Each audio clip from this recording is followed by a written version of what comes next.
Bonjour à tous, bienvenue dans l'épisode 5 de Générique de fin. Salut Adam. Salut à toi. Ça va ? Ça va, bien sûr. C'est bientôt Noël, au moment où on enregistre. Ouais, c'est bientôt Noël, probablement le dernier épisode de l'année. Ouais, effectivement. Et pour l'occasion, on avait envie de parler d'un film un peu plus tranquille, on va dire. Ouais. Revenir à du cinéma américain, cinéma d'action. Et bon, c'est pas vraiment un film de Noël pour le coup, mais c'est un film avec une vibe un peu... C'est un film un peu doudou, c'est un film qu'on peut regarder en famille, sous un plaid chaud le soir de Noël. Un peu cocooning. On se rabaisse aussi bas dans cette émission.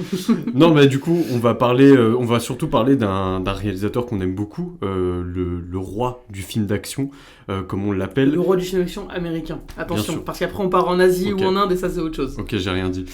À savoir du coup John McTiernan, réalisateur que vous connaissez sans doute tous, qui a réalisé entre autres Predator et Die Hard, qui sont sans doute ses deux films les plus connus. Et pour l'occasion, nous on va parler, alors j'allais dire d'un de ses films les moins connus, non, C'est pas vrai. mais par contre son film le plus sous-estimé, ça on peut dire que oui, à savoir du coup Last Action Hero, sorti en 1993. Film qu'on a redécouvert un petit peu, enfin moi que j'ai découvert il y a pas très longtemps, toi que tu l'avais pas vu depuis longtemps. Ouais, ça. Non, moi c'est un film que j'ai vraiment redécouvert. C'est un film que qui quand même, enfin, qui m'était qui m'était quand même beaucoup resté en tête, mais je l'avais pas revu depuis plusieurs années.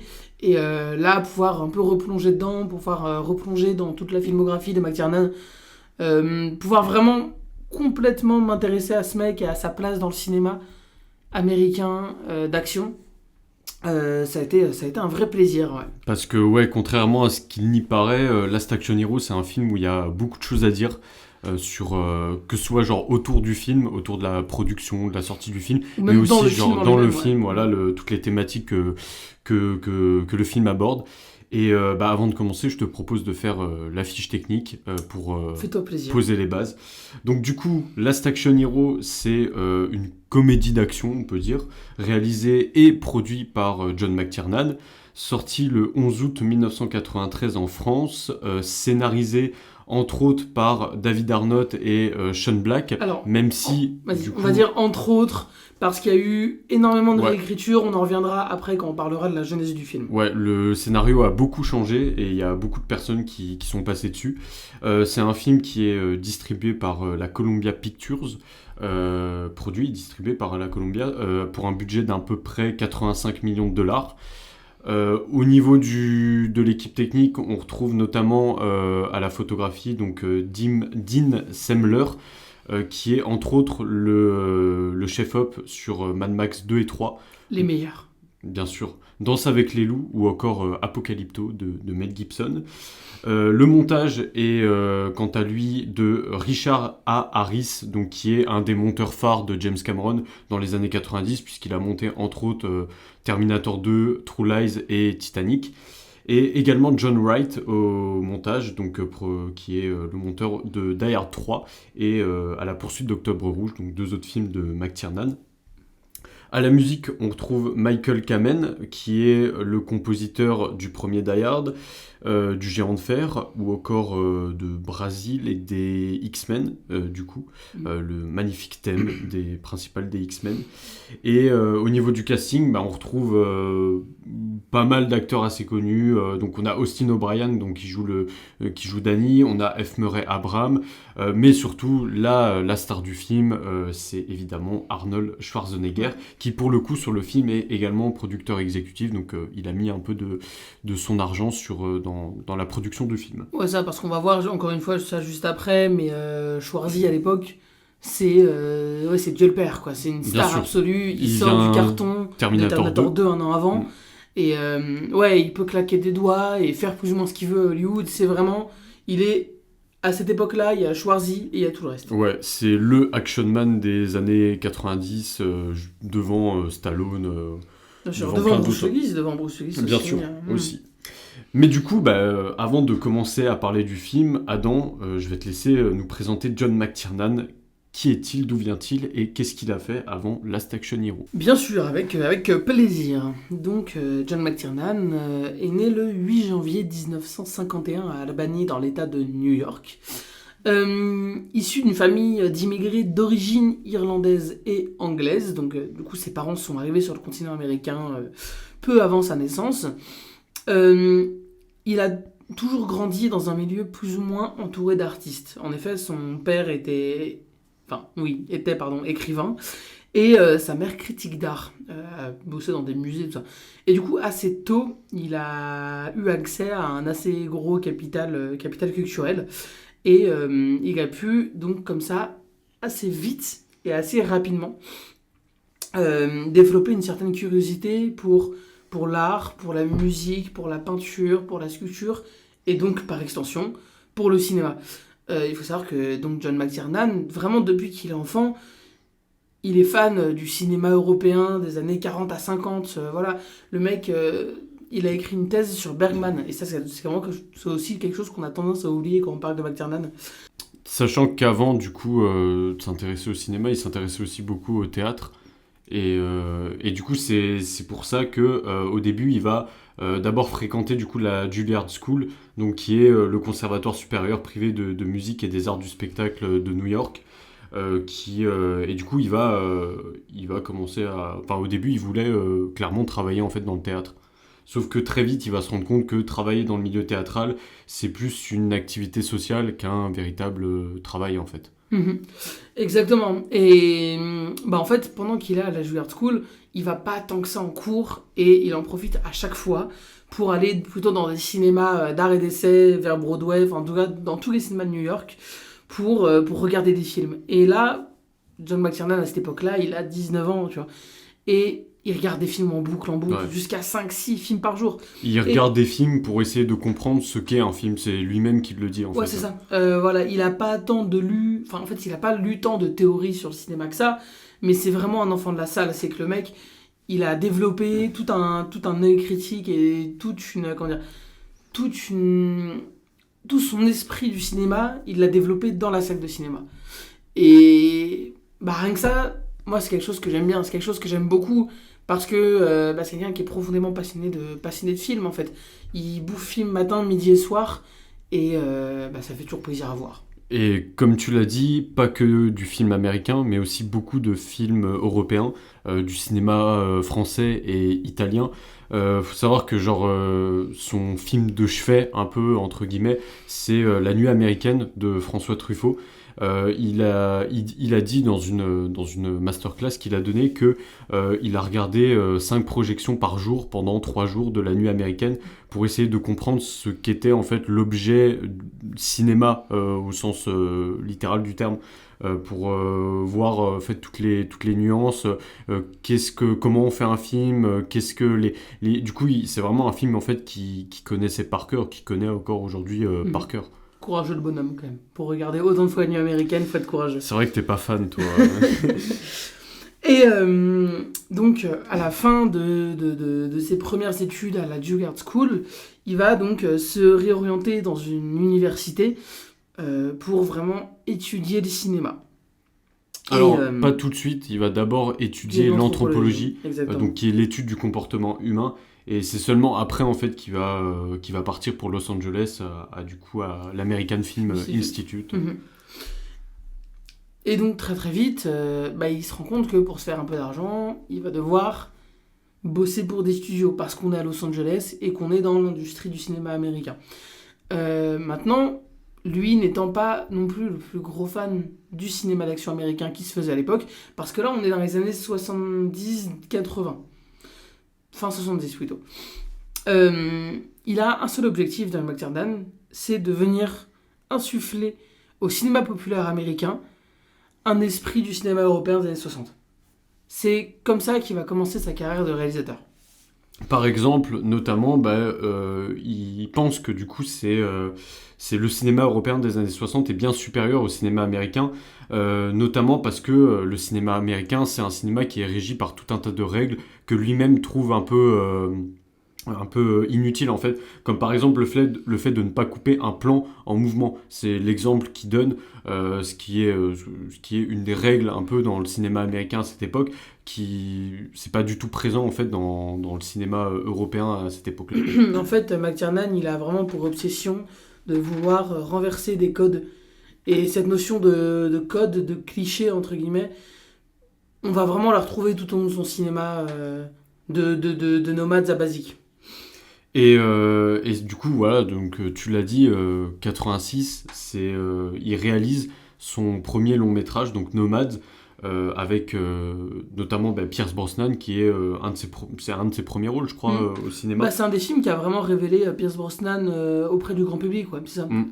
Mais du coup, c'est un film c'est un petit film de genre un peu underground, qui va pas recevoir un très bon accueil critique, ni commercial d'ailleurs. C'est un film qu'on a découvert pour préparer ce podcast. C'est pas exceptionnel. Hein, c'est pas exceptionnel, mais quand même, moi j'y trouve quand même pas mal de choses intéressantes. Même cette volonté que moi j'aime toujours beaucoup dans le cinéma d'horreur, parce que oui, c'est un film d'horreur urbain. Ouais, c'est pas un film d'action pour le coup. Mais voilà, on est vraiment du coup purement dans du cinéma de genre et dans du cinéma d'horreur. Mais je trouve justement qu'il arrive à créer une espèce d'atmosphère, une espèce d'ambiance avec vraiment 3 fois rien. Et ce, dès son générique. Et je trouve vraiment le générique de ce film absolument brillant, quoi. Vraiment. Dès les deux premiers... Enfin, ouais, du coup, dès le générique, donc dès les 2 premières minutes, on est vraiment plongé dans une atmosphère, dans une ambiance qui n'hésite pas à faire durer ses scènes, qui n'hésite pas à avoir un petit côté un peu...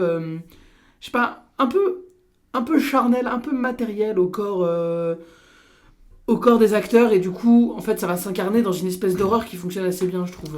Ouais, et du coup en fait cette atmosphère angoissante, elle va plaire à certaines personnes, notamment à un spectateur, en l'occurrence Arnold Schwarzenegger, qui de son côté lui commence déjà à se faire un petit nom, quoi. Rappelle que du coup il a sa carrière de bodybuilder et qu'après il arrive aux États-Unis dans le but de devenir une star, quoi. Il va commencer à faire des films. D'ailleurs, son premier film, Hercule à New York. C'est rigolo.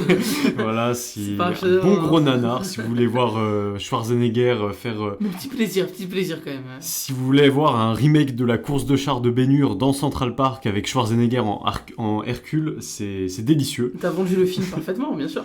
Et en fait, Nomads, autre chose aussi qui est intéressant, c'est comment le film a été accueilli à l'international.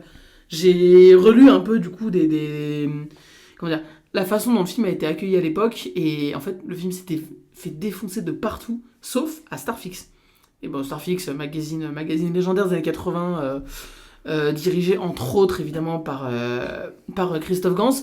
Et j'ai relu du coup un texte de Starfix à l'époque, et ils avaient dit que ce petit mec là, comme ça qui s'appelle John McTiernan, que personne ne connaît encore, il a potentiellement des choses intéressantes à raconter et surtout des choses intéressantes à montrer.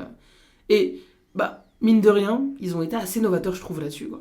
Parce que c'est en 86, Nomads, et en 87, il y a Predator qui sort. Ouais, parce que du coup, Schwarzy est déjà sur le projet du coup de Predator, produit par la 20th Century Fox. Et en fait, il va, en découvrant Nomads, il va pousser la Century Fox à prendre McTiernan comme réalisateur sur Predator. Mm-hmm.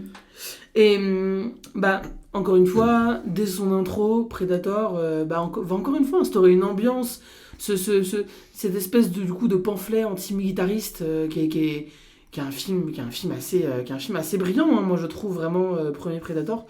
Et c'est un film qui a pas pris une ride en vrai. Pas du tout. C'est un film, on rappelle 15 millions de dollars de budget, donc c'est pas énorme même pour l'époque. Et pour le coup, les effets spéciaux, les effets pratiques marchent encore aujourd'hui. Mm-hmm. C'est clair. Et après, il y a eu un problème par rapport à Predator, et c'est un problème que va rencontrer McTiernan pendant tout le long de sa carrière, c'est qu'il n'a pas eu le final cut. C'est que le film s'est fait un peu couper par les studios, et il n'a pas eu la liberté qu'il aurait aimé avoir sur ce film. Ouais, c'est un film qui a eu pas mal de problèmes en amont du tournage et même pendant le tournage. Mm-hmm. Y a notamment cette fameuse anecdote à la base, le Predator devait être joué par Jean-Claude Van Damme, enfin la créature du coup. C'était à l'époque où il n'était pas du tout connu, où il voulait se faire un nom un peu comme Schwarzy aux États-Unis. Il était un peu plus connu déjà, Van Damme. Ah, pas trop, hein. À l'époque où il fait Predator, où il avait pas fait encore de film, je crois, il me semble. C'est vraiment genre, on l'a repéré pour son physique, du coup, parce qu'il était culturiste aussi. Et en fait, du coup, il a été pris, mais sauf qu'il a un peu été chiant sur le tournage.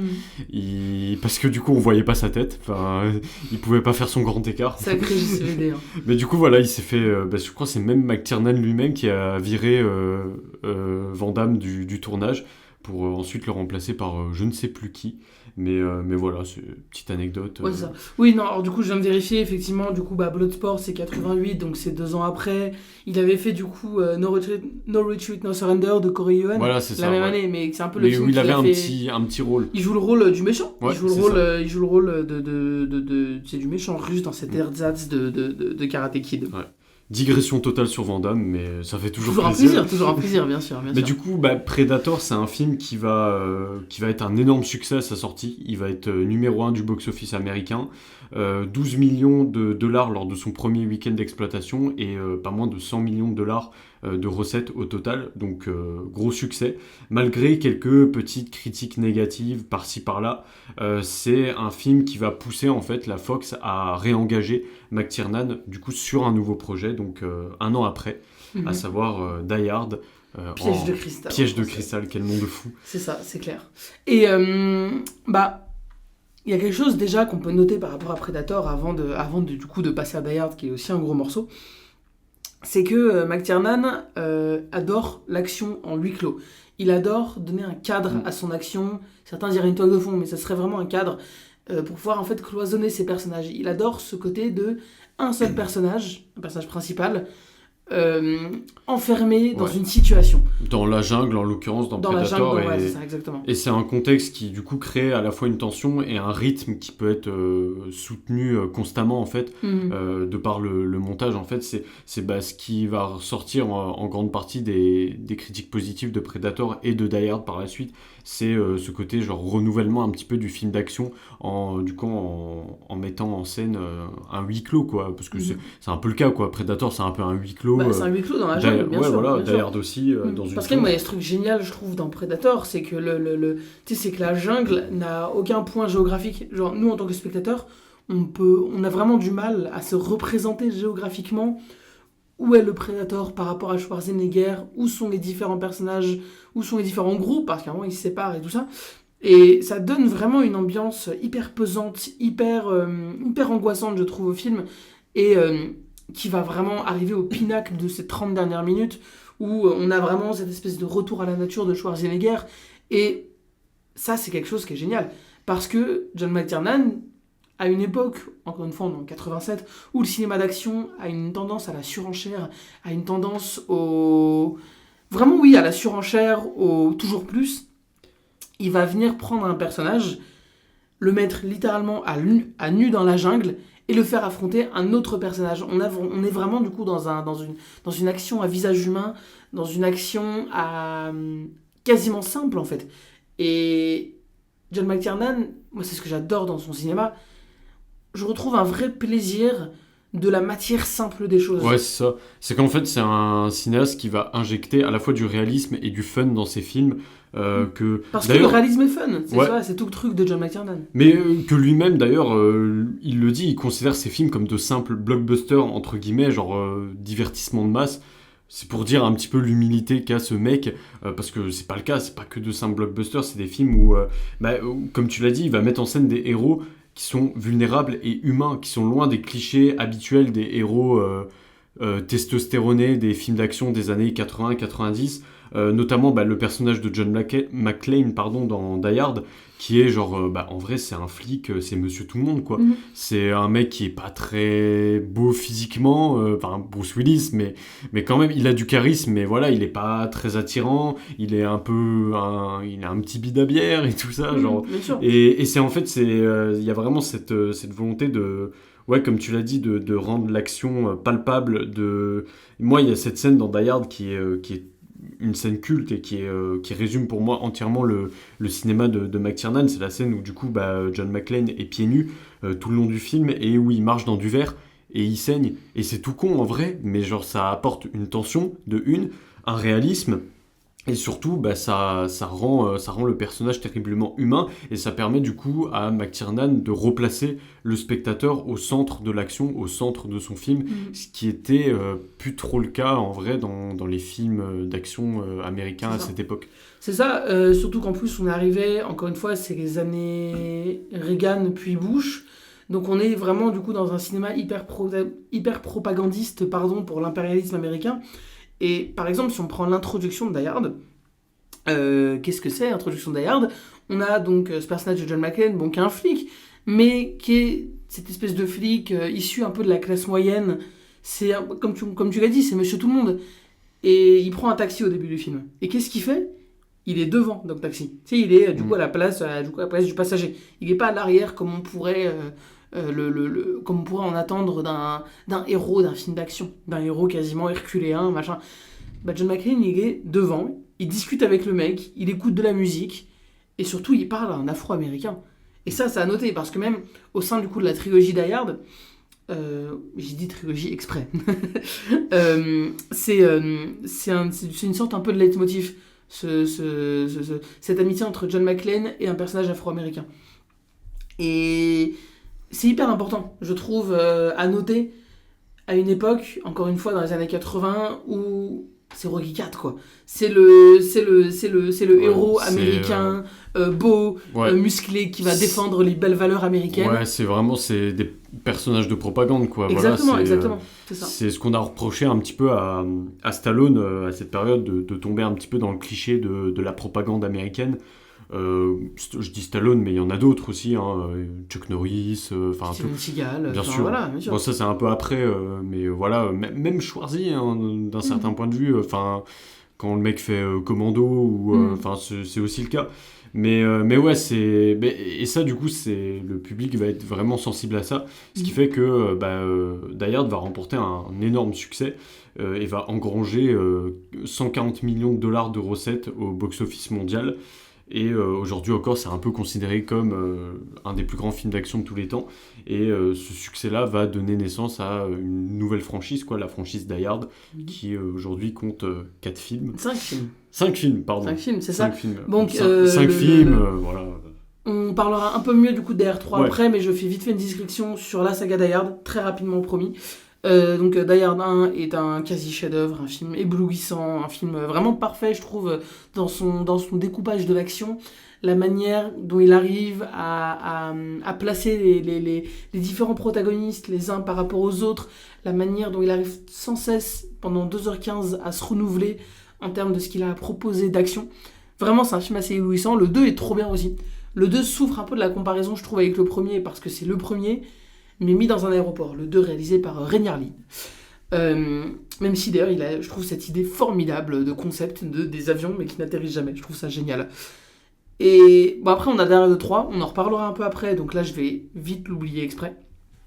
Mais le problème, c'est que la série était un peu morte pendant un peu plus de 10 années ans, 2000, pendant 15 ans, de 93 à 2008. Et du coup, il y a eu Die Hard 4 qui est sorti en 2008, et c'est à partir de là où c'est catastrophique. Parce que justement, ce côté très très humain, ce côté monsieur tout le monde, un peu issu de la classe moyenne, qu'avait John McClane du 1 au 3, on se retrouve avec donc un film hyper propagandiste pour l'État américain. En plus, on est dans l'Amérique post-11 septembre. Un peu du coup le retour en force de l'impérialisme.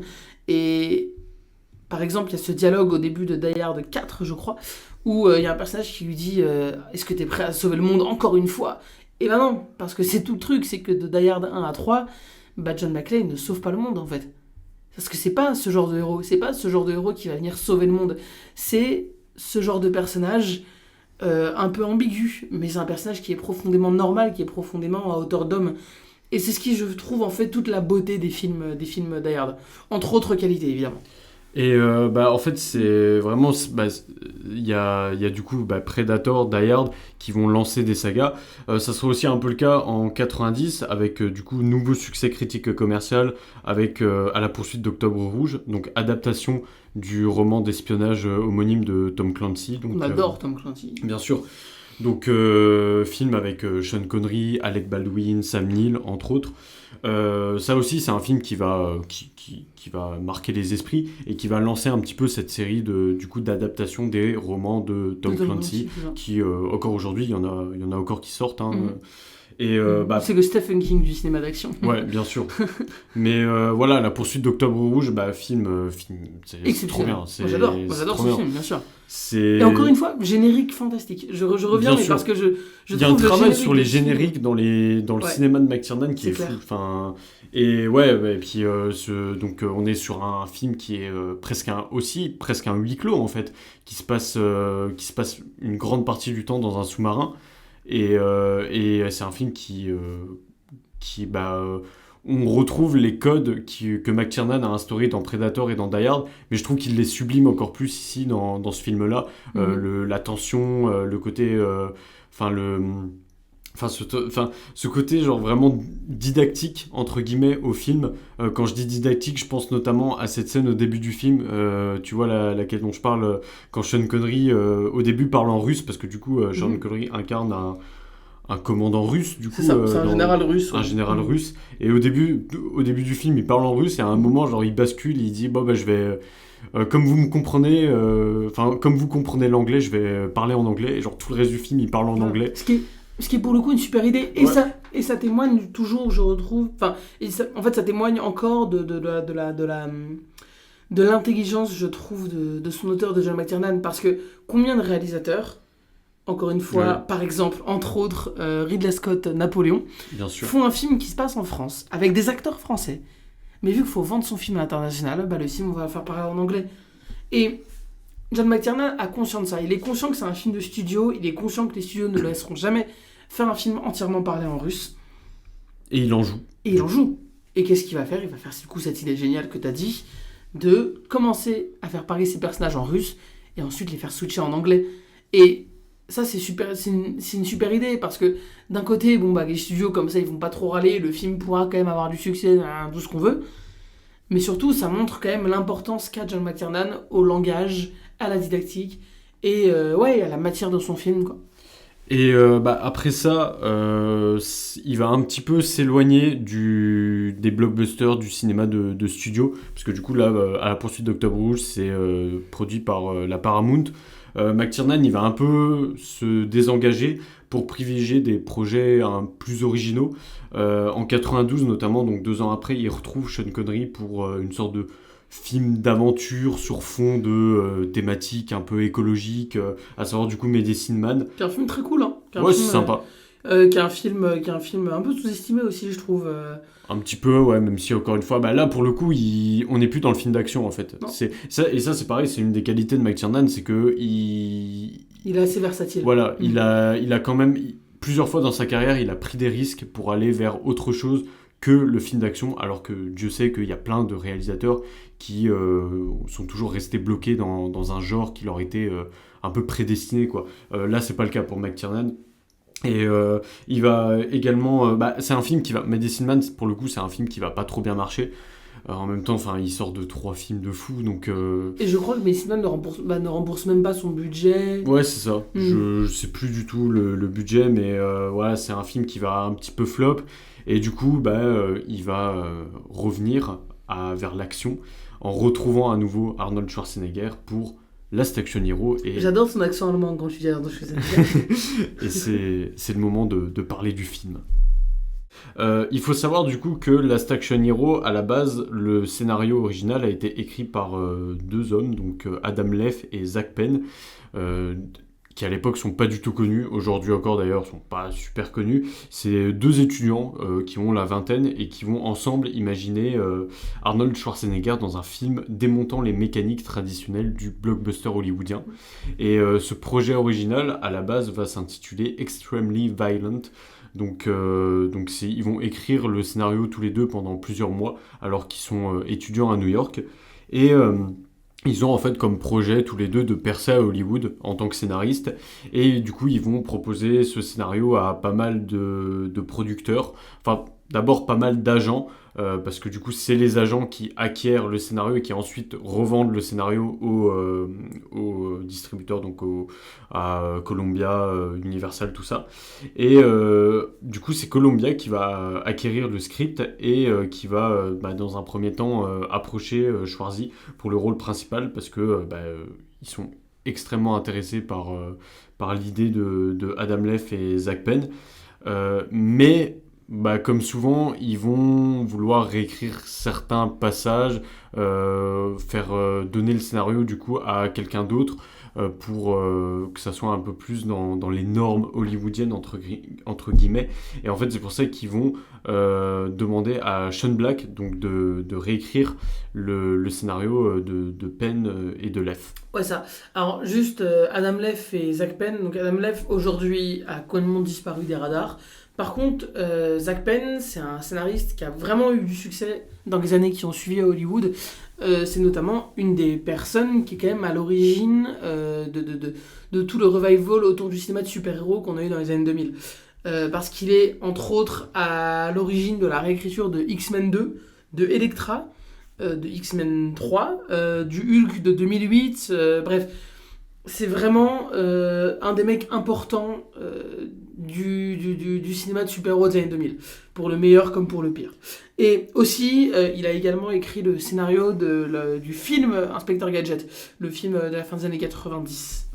Et d'ailleurs, Sean Black, donc, qui va reprendre le scénario et réécrire... Avec David Arnott. Ouais, c'est ça. Mais c'est pas un choix anodin pour la Columbia de prendre Sean Black, parce que c'est quelqu'un qui, pareil, est extrêmement connu à l'époque en tant que scénariste.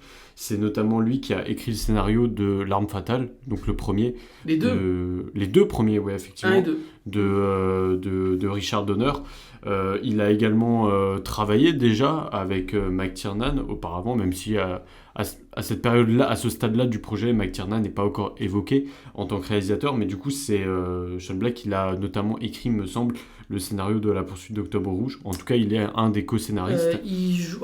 Ils avaient du coup déjà bossé ensemble parce qu'ils jouent dans Predator. Oui, aussi. Ils jouent Hawkins, je crois, Ouais. dans Predator.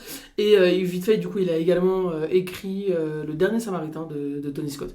Petite, un film que j'aime beaucoup, d'ailleurs. Petite carrière, du coup, en tant qu'acteur, mais surtout grosse carrière à cette époque en tant que scénariste. Aujourd'hui, il est aussi réalisateur de chefs-d'œuvre, Non. Non. tels que Iron Man 3, l'immonde remake de Predator c'est même pas un remake, c'est une espèce de suite un peu bizarre qui est The Predator. 2018. Après, il a fait The Nice Guys en 2016, donc c'est un film un peu rigolo, mais qui est pas un chef-d'œuvre. Moi, je déteste ce film. Vraiment. Non, Sean Black retourne écrire des scénarios. Non, par contre, j'aime beaucoup Kiss Kiss Bang Bang, qu'il a écrit en 2005. Écrit, réalisé en 2005. Réalisé, ouais. C'est un film que j'aime bien. Voilà. Mais voilà, du coup, il va reprendre le projet Extremely Violent en main, et il va d'ailleurs changer le titre pour trouver le titre Last Action Hero. Leff et Penn donc, vont se faire dégager par la Columbia, comme ça arrive souvent aux scénaristes originaux à Hollywood, en échange d'une petite somme d'argent évidemment. Et à partir de là, en fait, le scénario, il va passer entre les mains de plusieurs personnes qu'on appelle des script doctors, donc qui sont des gens qui sont engagés par le distributeur du coup pour réécrire certains passages du scénario pour avoir un scénario entre guillemets parfait selon eux. Et il y a notamment Carrie Fisher qui va... n'a aucun sens. Mais... ça, en vrai, ça a un peu du sens parce que Carrie Fisher, vous connaissez tous pour son rôle de la princesse Leia dans Star Wars, mais qui était aussi à ses heures perdues en fait script doctor pour le coup. Elle a déjà, c'est pas la première fois qu'on l'appelle pour réécrire des passages de scénario, notamment en l'occurrence dans Last Action Hero, elle réécrit tous les passages avec la mère de Danny, donc du petit garçon. Donc tous les passages avec elle, c'est elle qui va réécrire un petit peu les dialogues, réécrire un petit peu le personnage. C'est ça. Un autre script doctor du coup qui a officié sur le scénario, c'est William Goldman. William Goldman, c'est quelqu'un qui est un peu oublié, mais c'est entre autres le mec qui a écrit le scénario de Butch Cassidy et le Kid, chef-d'œuvre absolu. Les Hommes du Président, très très grand film aussi, ou encore Un pont trop loin de Richard Attenborough, qui est un film que j'aime beaucoup. D'ailleurs, je crois qu'il a aussi écrit le scénario de Chaplin de Attenborough, mais je suis pas sûr. À revérifier. Et du coup, William Goldman avait également travaillé en tant que script doctor sur un autre film de Schwarzy qui était Twins, jumeaux en français, qui est cette petite comédie un peu sympathique. Ouais, Où avec Schwarzy a le duo avec Danny DeVito. Danny DeVito, ouais, exactement. Donc voilà, scénario qui va beaucoup bouger au final. Pour le coup, la version qu'on connaît aujourd'hui n'était pas forcément la même que celle de Leff et de Adam Leff et de Zach Penn à la base. Je sais que par exemple, il ne devait pas y avoir de gros méchants mafieux dans le film. À la base, le méchant du film, ça devait être le projectionniste qu'on voit dans le monde réel, du coup, ça. qui devait être entre le diable, littéralement. Voilà, ça devait être l'ennemi final à la fin du film. Et Autre chose aussi, tout le concept autour du ticket d'or qui permet au personnage principal de rentrer dans le film et au personnage du film d'en sortir, etc., n'était pas du tout présent à l'origine du projet. À l'origine, du coup, tous les personnages en fait devaient juste être aspirés par le film. Ouais. Et pas du tout, il n'y avait pas ce truc de ticket d'or, le magicien Houdini et tout ça. Ça, c'est venu bien après. Mais à la base, la base reste la même, c'est-à-dire ce côté méta du film. On va en reparler de ce côté méta, qui a plu du coup et qui était pour le coup assez nouveau à l'époque, on y reviendra. Mais voilà, donc Columbia, à partir de là, ils ont un scénario qui est plus ou moins écrit, qui leur convient. Ils ont du coup Schwarzenegger qui accepte d'être acteur principal sur le projet et aussi de participer financièrement au film, donc d'être producteur exécutif. Et à partir de là, il ne leur reste plus qu'à chercher un réalisateur. Alors, il y a des rumeurs comme quoi ils auraient d'abord proposé à Spielberg, mais que ce dernier aurait refusé parce qu'il était en train de préparer la liste de Schindler. C'est des rumeurs parce que apparemment McTiernan dit que c'est faux, donc c'est pas sûr, mais il y a eu ça. Il y a eu aussi éventuellement Robert Zemeckis. J'aurais adoré voir ça. J'aurais vraiment adoré voir Robert Zemeckis sur Last Action Hero. Qui a apparemment accepté, mais qui après s'est désisté. Donc voilà, des rumeurs à prendre avec des pincettes évidemment. Et au final, le projet va être confié à John McTiernan parce qu'il a quand même eu d'assez bons résultats jusqu'à maintenant. À part, on l'a dit avec Medicine Man, mais tous ses autres films ont assez bien marché. Et il commence déjà à avoir une assez bonne réputation dans le monde du film d'action. Donc ça paraît un petit peu logique que ce soit lui qui réalise ce film. Au niveau du casting, du reste du casting, on a notamment le rôle de Benedict, donc qui est le méchant du film, qui est d'abord proposé à Alan Rickman, donc Alan Rickman qui avait déjà été le méchant principal dans Die Hard, Piège de cristal. Incroyable personnage d'ailleurs. Bien sûr, bien sûr. Mais à cause d'un salaire trop élevé, le rôle il va finalement être attribué à Charles Dance, que vous connaissez sans doute pour son rôle dans Game of Thrones. Voilà, c'est un acteur qui s'était déjà fait repérer, parce que son premier vrai gros succès c'est dans Alien 3 de David Fincher. Un acteur qui vient du théâtre à la base. Ouais, c'est ça, voilà. Un acteur anglais. C'est ça. C'est un acteur du coup anglais qui vient du théâtre, qui s'était fait repérer dans Alien 3 du coup. Et là, il enchaîne coup sur coup avec Last Action Hero et il a continué à beaucoup jouer jusqu'à aujourd'hui en fait. Évidemment, son rôle le plus connu, c'est celui de Tywin Lannister dans Game of Thrones, qui est un des meilleurs personnages de la série, voilà, je le dis. Et d'ailleurs, petite anecdote un peu rigolote, c'est que Charles Dance, donc sur tout le tournage, il avait un t-shirt blanc avec marqué I'm cheaper than Alan Rickman, ce qui veut dire en français je suis moins cher qu'Alan Rickman. Et c'est un t-shirt qu'il a porté pendant tout le temps du tournage.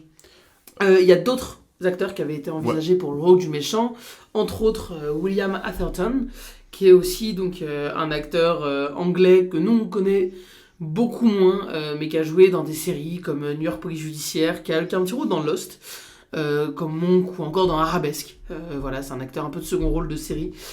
Et il y avait aussi Timothy Dalton, qui est évidemment James Bond. Enfin, ça a été un James Bond dans Tuer n'est pas joué, dans Permis de tuer, si je dis pas de bêtises. Et pareil pour ce qui est du rôle donc, du petit garçon, donc de Danny, qui devait à la base être proposé à Macaulay Culkin, donc, qui est notamment l'acteur de Maman j'ai raté l'avion, acteur principal. Ou encore, il joue le fils dans l'échec de Jacob. C'est parce que Ah je l'ai oui. revu hier soir et je me rappelais plus du tout qui C'est était vrai, dedans, c'est mais vrai, ouais, il joue effectivement, le j'avais fils, oublié. D'ailleurs, voyez Jacques Jacob, ça a rien à voir, mais petite. Mais voilà, du coup, ils vont, au final, ils vont refuser en fait parce que à l'époque, il sort du succès de Maman, j'ai raté l'avion et il coûte déjà très cher. Ouais, Son acteur père, star, son père demande beaucoup d'argent, voilà. acteur star qui a très mal fini. Donc voilà, ils vont finalement proposer le rôle à Austin O'Brien, donc qui est un acteur pas connu à l'époque, qui a pas fait d'autres films, il me semble, avant ça. Ouais, et même maintenant, c'est un. Mm. Ouais, voilà. Il a pas la carrière la plus intéressante du monde. Donc scénario. Réalisateur, casting complet, et à partir de là commence le tournage, un tournage qui va être très serré, puisque les producteurs, dès le début en fait, ils veulent une sortie en juin 93. Avant même que le scénario soit écrit. Ouais. C'est fou. Alors apparemment, je me suis renseigné, c'est par rapport à une bataille entre, du coup, Columbia à cette époque-là vient tout juste de se faire racheter par Sony. Et à côté de ça, Universal se fait racheter par une autre entreprise japonaise dont j'ai plus le nom, je suis désolé, c'est Matsuhita, genre c'est une entreprise moins connue que Sony, mais c'est deux gros concurrents au Japon. Et en fait, à cette époque, c'est pareil, Universal, ils sont en pleine production de Jurassic Park, qui doit aussi sortir en juin 93. Et en fait, du coup, à partir de là, la Columbia, ils sont en mode, vas-y, on va leur faire concurrence, on va aller sur leur terrain. Et du coup, c'est pour ça qu'ils vont vouloir absolument sortir Last Action Hero en juin 93. Grosse erreur, on y reviendra. Monumentale erreur. Monumentale erreur. Bien joué, belle Bien sûr, ref. je l'ai placé. Donc le tournage doit se faire de novembre 92 à avril 93. On rappelle une sortie en juin, ce qui est hyper serré. Ouais, ce qui n'est pas un bon plan. Ouais, Faut pas c'est faire pas ça. le bon plan. Ce qui fait que du coup McTiernan, ça va être un tournage assez chaotique. Va y avoir de nombreuses scènes qui vont être modifiées à la dernière minute, des scènes qui vont être enlevées du scénario tout simplement. Après, il réussit parce que McTiernan, c'est un réalisateur qui a l'habitude de la pression. Il avait déjà eu une grosse pression sur Predator notamment. Du coup, il réussit à tenir son calendrier et le film va être terminé de tourner en avril 93. Sachant que le montage a lieu en même temps. Ouais. Que le tournage. C'est-à-dire qu'en fait, le jour, ils tournaient tous ensemble, et le soir, les monteurs et McTiernan allaient monter le film. Ouais. Ce qui est, encore une fois, pas quelque chose à faire. Parce que... ce qui se fait un peu aujourd'hui, mais à l'époque, ce qui se faisait pas du tout. De prendre les rushs de la journée et d'aller directement les monter le soir. C'est assez dangereux. Dangereux dans le sens où on n'a pas de vision d'ensemble sur le film. Ce qui explique notamment les nombreux reshoots qu'il y a eu dans le film, et ce qui explique aussi que le montage a pris énormément de temps. C'est un film qui a pas mal d'effets spéciaux, et du coup, ils vont vraiment galérer en fait au niveau du montage. Mais miraculeusement, le film réussit quand même à être prêt à temps. Il est présenté lors de petites avant-premières, donc avant du coup la sortie officielle. Alors, il y a eu une avant-première presse à Times Square. D'ailleurs, du coup, je crois que c'est dans le même cinéma qu'on voit à la fin du film. D'ailleurs, ce que t'as un peu rigolo. Bref. Et du coup, il y a eu une avant-première de presse. Et il y a eu des retours catastrophiques sur cette version-là du film. Plein de gens détestés. Voilà, effets spéciaux pas finis. Le film n'est pas fini. Le film est montré, mais il n'est pas fini. Exactement. Mais du coup, il y a des séquences qui manquent. Enfin bref, retour absolument catastrophique. Et donc là, on est fin avril 93. Le film est censé sortir dans un peu moins de 2 mois. Et du coup, on repart en reshoot. Et là, du coup, on récupère toute l'équipe technique. Le budget augmente de 5 millions à ce moment-là, c'est immense. Et surtout, la Columbia, ils décident de tout miser sur la promotion du film. Ils vont foutre des campagnes de publicité absolument partout, même notamment sur une fusée. Sur une fusée de la NASA. Ça a dû coûter... La fusée Conestoga 1620. Ouais. Moi, j'ai noté qu'elle avait explosé en plein vol, mais apparemment, je me suis renseigné, c'est pas très vrai. En fait, elle a juste pas décollé. Donc, Surtout que en fait, le décollage de la fusée a été retardé. Du coup, elle a décollé 2 ans après la sortie du film, en 95. Du coup, la promo ne sert plus à rien. Ouais. Et Enfin, en tout cas, moi, j'ai lu à plein d'endroits que la fusée avait explosé en plein vol, donc c'est... On sait pas trop à vérifier. Promotion chaotique. On passe du coup marketing du siècle au pire coup marketing, en fait. Genre, c'est ça. Mais pour donner un chiffre, le marketing a coûté pas moins de 50 millions. Ce qui est absolument gigantesque. On rappelle, le budget du film, c'est 85 millions, donc c'est quasiment autant que le budget du film. C'est un truc de fou. C'est-à-dire que, évidemment, ils vont tout miser aussi sur les produits dérivés, sur les jouets, sur des jouets Jack Slater et tout ça. Enfin, forcément, le but, c'est vraiment de... là, la Columbia, ils sont en stress, ils sont en mode, le film va pas marcher, donc on y va à fond. Ils vont aussi débaucher Schwarzenegger pour aller faire des tournées d'interviews, notamment à Cannes par exemple, au Festival de Cannes 93 qui a lieu un peu avant la sortie du film, où il va passer une journée à faire, je crois, 150 interviews pour vendre du coup le film. Il y a la poupée gonflable qu'on voit dans le film, la poupée de Jack Slater, qui va être partout et qui va aussi être à Cannes sur la croisette. Et voilà, et alors, d'ailleurs, du coup, il y a aussi une anecdote un peu rigolote, c'est que cette poupée gonflable géante qui ressemble un peu au Bobby M. Chamallow à la fin de SOS Fantôme, était donc à Times Square pour la promotion du film, et comme sur l'affiche du film, donc le personnage de Schwarzenegger a dans sa main droite un pistolet, dans sa main gauche une la dynamite. Ouais. C'est ça, et sauf que il y a eu des attentats en 93 au World Trade Center. Au World Trade Center, exactement, et du coup ils ont changé la dynamite. Ils ont mis un badge de police. Exactement. Donc voilà, ils vont tout faire pour essayer de sauver le film, sauf que, spoiler, ça va pas trop marcher, et du coup, au final, le film, comme on l'a dit, sort le 11 août, enfin ça c'est en France, mais du coup il sort en avril 93 aux États-Unis, juste après, une semaine après Jurassic Park, et ça va être le flop annoncé, mais ça on en parlera un peu après, puisque on va rentrer un peu dans le détail et parler du film, de quoi ça parle exactement, Last Action Hero. Et en ça, je vais te proposer de faire un rapide petit synopsis. Ouais. Donc, Last Action Hero raconte l'histoire de Danny Madigan, un jeune homme fan de cinéma d'action, qui reçoit un jour un ticket magique ayant appartenu au magicien Houdini et qui permet d'entrer dans son film préféré, Jack Slater 4, avec Arnold Schwarzenegger dans le rôle du super-flic Jack Slater. Propulsé dans ce monde, Danny va tenter de convaincre Slater qu'il n'est qu'un personnage de fiction. Lorsque le méchant Benedict met la main sur le ticket et passe dans le monde réel, Slater et Danny doivent le suivre pour l'arrêter. Dans un univers où les règles de l'action ne garantissent plus la survie du héros. Parfait, eh bien... Très bon synopsis, je trouve. Merci, c'est moi qui l'ai écrit. Mais du coup, Last Action Hero, c'est un film qu'on peut qualifier donc de métafilm. Donc, grosso modo, un film de cinéma qui parle de cinéma. C'est un peu grossièrement dit, mais en gros, c'est l'idée, quoi. Voilà, un métafilm, ça va être un film qui a une réflexion très, très, on va dire, visible et voyante sur le médium même du cinéma, quoi. C'est quelque chose qui se fait beaucoup aujourd'hui dans le cinéma, enfin dans les films Marvel, tout ça. Mais à l'époque, c'était pas trop le cas. À l'époque, il y avait très peu de métafilms. Un des premiers métafilms, c'est Sherlock Jr. de Buster Keaton, 1924. Je dis ça parce que je l'ai vu il y a pas longtemps, un film de fou. Quel plaisir. Qui est aussi un film où Buster Keaton, du coup, rentre dans un film où, du coup, il devient Sherlock Holmes. Et en gros, c'est un peu là les origines du métafilm. Et c'est vrai que même dans les années 90, c'était quelque chose, c'était assez original de proposer ça.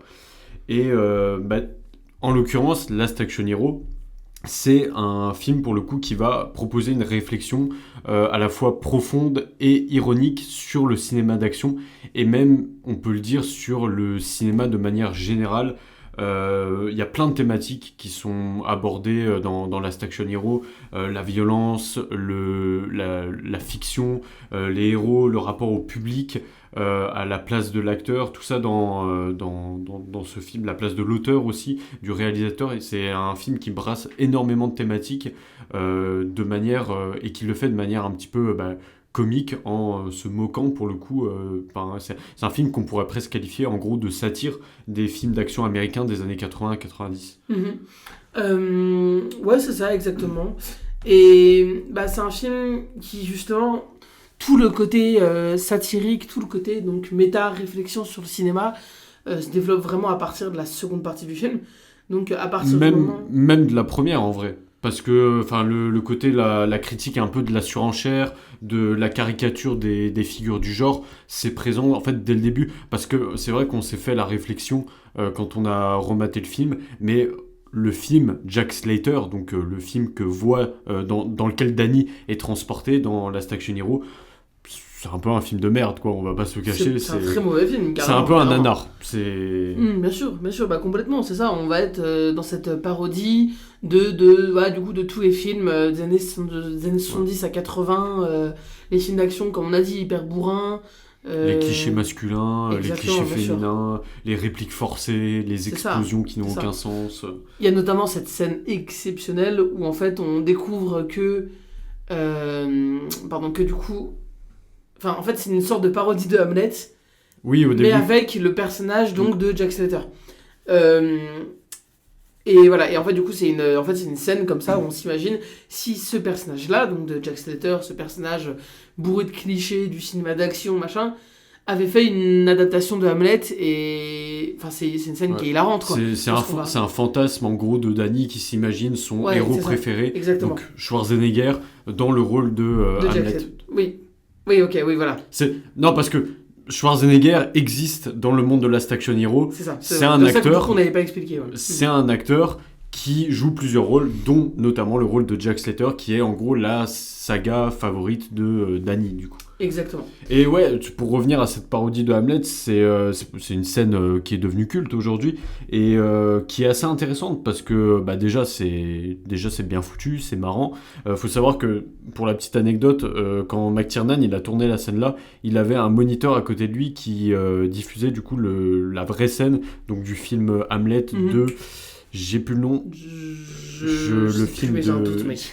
Je sais plus du tout, mais voilà, et en gros, pour comparer, pour exactement faire au millimètre près la même scène. C'est Laurence Olivier. Voilà, dont d'ailleurs, du coup, Bien sûr. la femme qui fait la prof, tu sais, dans le cours qu'elle bien donne sûr, sur bien Hamlet, sûr. c'est la femme de Laurence Olivier. Ouais, ça. C'est, je sais plus, c'est quoi son prénom. Jane Simmons. Il y a moyen, ouais. Ou je dis des bêtises. On dit peut-être des conneries, donc. Ouais. Mais ouais, c'est la parodie d'Hamlet, c'est une scène qui est assez intéressante parce que en plus elle fonctionne comme une scène autonome qui annonce le thème, qui est un des thèmes qui sera majeur dans le film, c'est-à-dire le thème du héros perclus de doute, qui du coup doute de sa propre humanité, le fameux être ou ne pas être.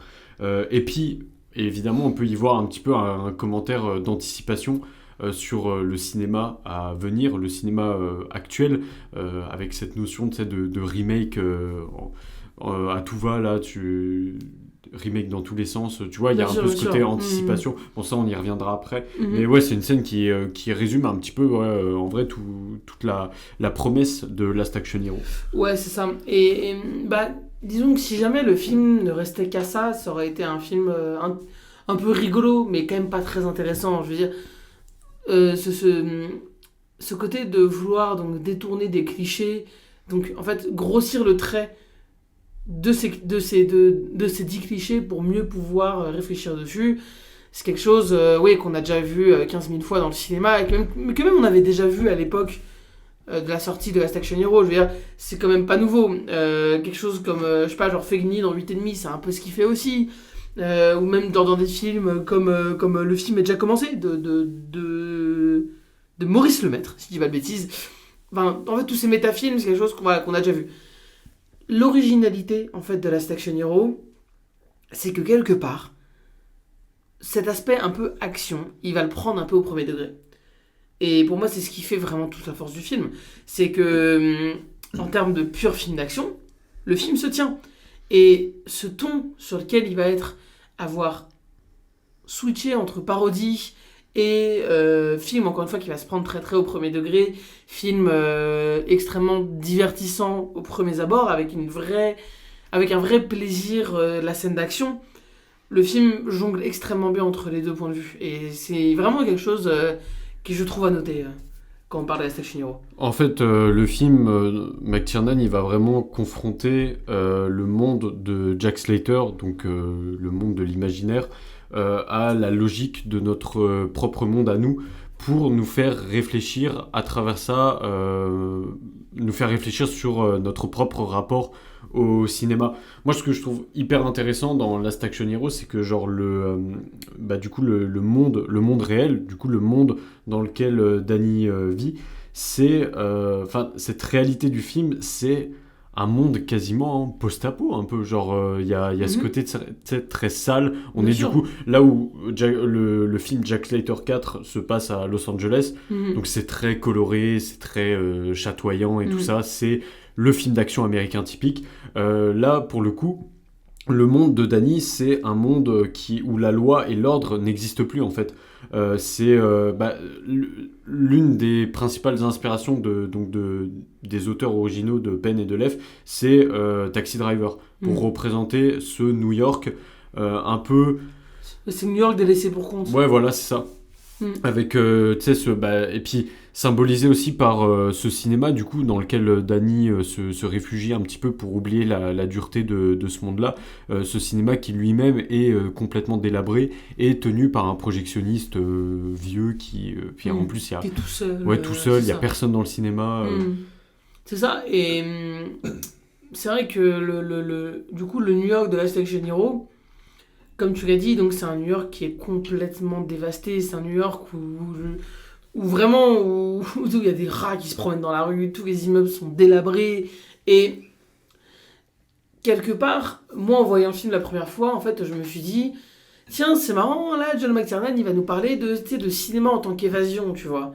Le cinéma qui est fait pour s'évader de la réalité. La réalité, elle est très triste, elle est très très maussade. Et oh là là, je vais aller au cinéma, je vais voir un film d'action pour avoir une chance d'exister. Qui est quelque chose que moi j'aime pas beaucoup au cinéma. Et quand là on l'a revu, au début, je me suis fait, tiens, c'est quand même étrange comme choix, tu vois. Et avant de me rappeler que là où le film est malin, c'est que justement, ce New York complètement délabré, bah, c'est purement un New York de cinéma. Tu vois, Ouais, et que c'est comme tu l'as dit, en fait, on est purement dans le New York de Taxi Driver. On est du coup dans le New York de Travis Bickle. C'est Et- la mise en abîme, c'est une réalité dans un imaginaire. Cet C'est imaginaire, ça. c'est celui qu'on voit, nous, spectateurs, à l'écran dans Last Action Hero. Exactement, voilà. Et bah, vraiment, c'est là où vraiment je trouve que le film brille, quoi. Parce que et c'est quelque chose qu'on va avoir pendant tout le film. À chaque fois qu'on s'attend à quelque chose, à chaque fois que notre instinct premier prend le dessus, en fait, on se rend compte de la richesse de ce film et à quel point il va extrêmement loin, beaucoup plus qu'on pourrait croire, dans sa réflexion sur le médium du cinéma, dans le cinéma en tant que film interconnecté les uns entre autres, enfin, les uns entre les autres, pardon, et c'est vraiment, je trouve, quelque chose à noter.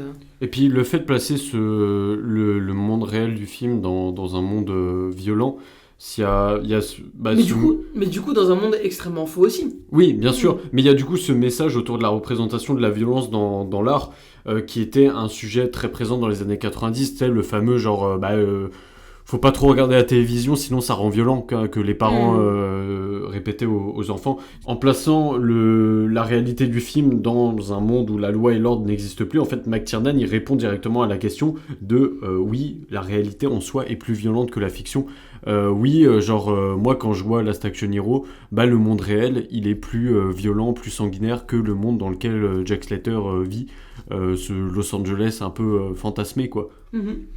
Ouais, c'est ça. Et bah, c'est aussi un film qui est foncièrement tourné aussi vers le futur. Donc on l'a dit déjà parce que c'est un film extrêmement précurseur du méta-cinéma qui viendra dans les décennies suivantes jusqu'à encore aujourd'hui. Mais aussi parce que le monde donc de Danny, donc le monde du début intradigétique, c'est un peu une représentation du coup du cinéma d'action des années 80.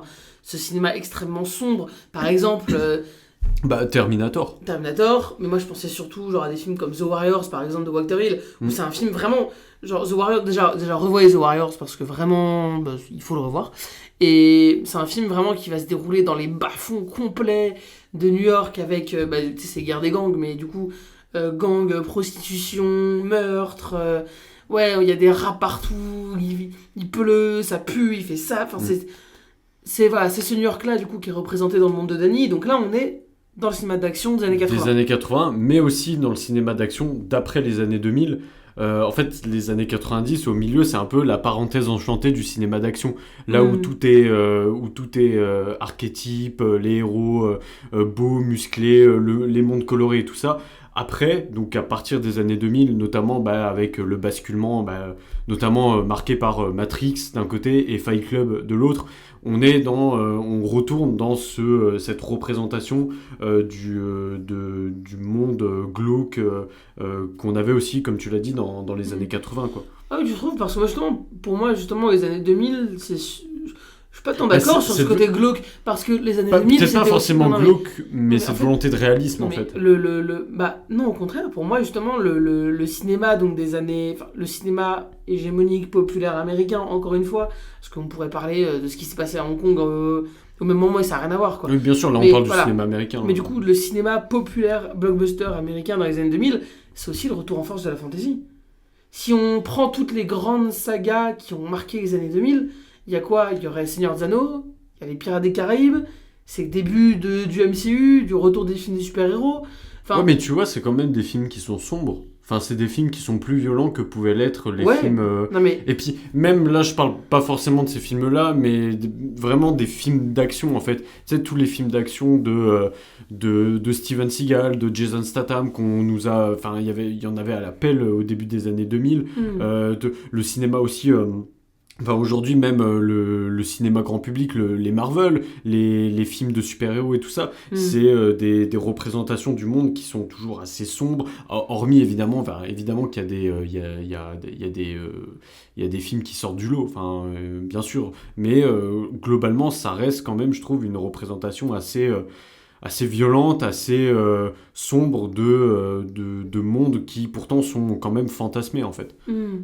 C'est plus de ce point de vue-là que je le voyais, vraiment du point de vue du film d'action pur. Après, évidemment que si on dérive sur d'autres types de cinéma grand public, blockbuster, comme la fantasy, tout ça, ou même la science-fiction, Avatar par exemple, tout ça, là oui, effectivement, on trouve des nuances. Ok. Et au final, en fait, cette préfiguration de l'ère postmoderne du cinéma, elle se retrouve aussi à travers la mise en scène que propose McTiernan.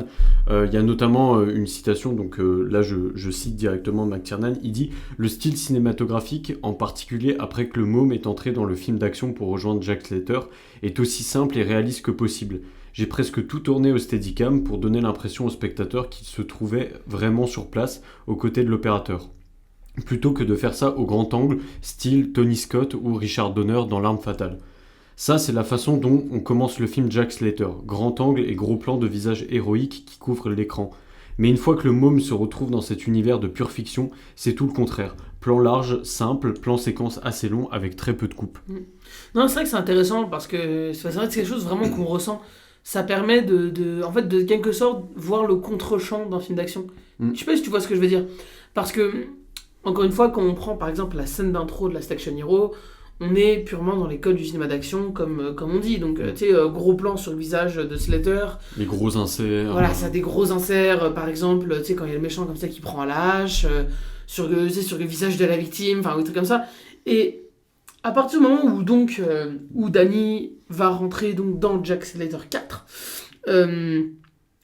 on a par exemple ce plan où il est dans la voiture, où il a été sur la banquette arrière. Sur la banquette arrière, comme ça, il est caché. Et il y a cette espèce comme ça de contre-plongée. Et là, du coup, le personnage de Slater, du coup de Schwarzenegger, est filmé complètement différemment de la manière dont il est filmé depuis le début du film. On bascule, en fait, on n'est plus du point de vue du spectateur qui regarde le film. Ça, mais on est du coup du point de vue de Danny qui est dans le film. Ou même, j'irais plus loin, du point de vue d'un technicien qui filmerait d'une manière différente en fait le film d'un autre cadreur en fait. C'est ça exactement. Et c'est vrai que même du coup à partir de là toutes les scènes d'action du film en fait c'est systématiquement du plan large, c'est systématiquement on va aller filmer la ville, on va aller filmer les bâtiments qui explosent, et même c'est beaucoup moins cuté. Parce que c'est aussi un peu un cliché quand on parle de cinéma d'action, on parle souvent des inserts, des gros plans, tout ça, mais il y a aussi ce truc de cuter au maximum. Cuter, c'est faire des coupes, quoi. Ouais, la Michael Bay, hein. Ouais, c'est ça, voilà, et, entre autres. Il y en a plein d'autres, tu vois. Mais voilà, c'est ça, voilà, il faut pas qu'il y ait un plan qui fasse plus d'une demi-seconde. Sinon, le spectateur se fait chier. Ouais, c'est ça, et genre, il y a toujours des gros plans, montage épileptique, etc. Et en fait, bah là, John McTiernan, il le fait au début quand il parodie les films d'action. Mais à partir du moment où on rentre vraiment dans le film d'action, bah, il fait du John McTiernan. Il fait du McTiernan, c'est-à-dire que là, action lisible, gros plan large, et bah, le plaisir qu'on a en tant que spectateur vient du fait qu'il y a la voiture qui vient de s'écraser dans le mur, plus que par l'épilepsie que va nous proposer que va nous créer sur nous le montage de cette même voiture qui va s'écraser dans le mur. Ouais, c'est-à-dire qu'encore une fois, comme on l'a dit sur ses précédents films, McTiernan, c'est un cinéma qui est très... bah, il a souvent genre assimilé les films comme des partitions de musique en fait. Pour lui, les films doivent avoir leur propre tonalité. Et du coup, le monteur, ça doit être un petit peu le chef d'orchestre de tout ça pour créer, qui permet du coup de créer un rythme. Je sais pas si tu vois ce que je veux dire. Bien sûr, carrément. Par exemple, il y a notamment une citation il parlait de ça justement. Il dit « On ne peut pas couper n'importe quoi n'importe où, mais les plans au cinéma ont une sorte de tonalité comme une musique. » Donc c'est ce que je viens de dire. Si le plan est dans la bonne tonalité, vous pouvez faire la coupe, qu'il soit en mouvement ou pas. Cela devient un ressenti plutôt qu'un ensemble de règles strictes.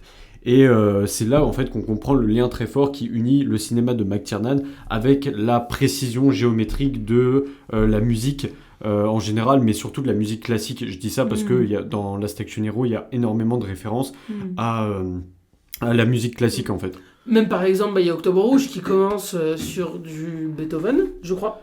C'est pas du Bach? Non, c'est du Beethoven. C'est du Beethoven. Par contre, dans Die Hard, il y a du Bach. Ouais, c'est ça. Voilà, mais tout ça pour dire qu'en fait, oui... Et là, il y a du Mozart. C'est vrai.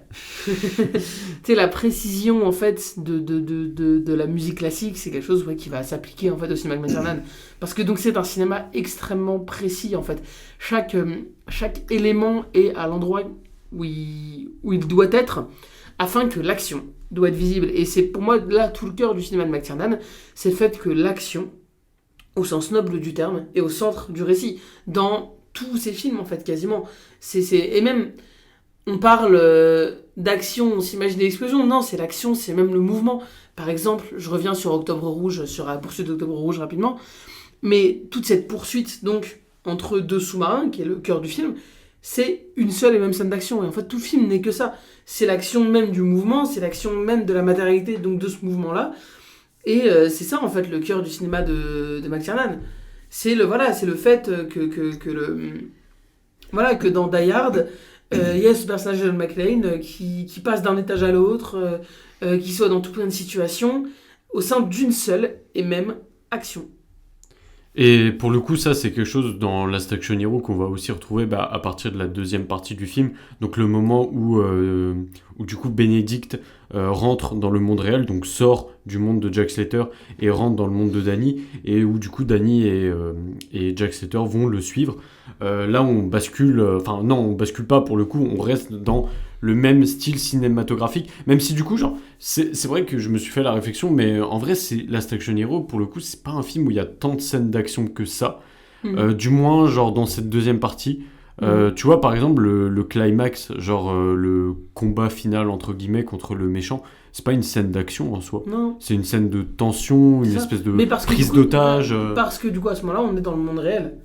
Et en fait, on est du coup dans une scène d'action, mais telle qu'elle se ferait dans la vraie vie. Tu vois ? C'est ça en fait, c'est que dans toute la première partie du film, donc quand on est dans le monde de fiction, on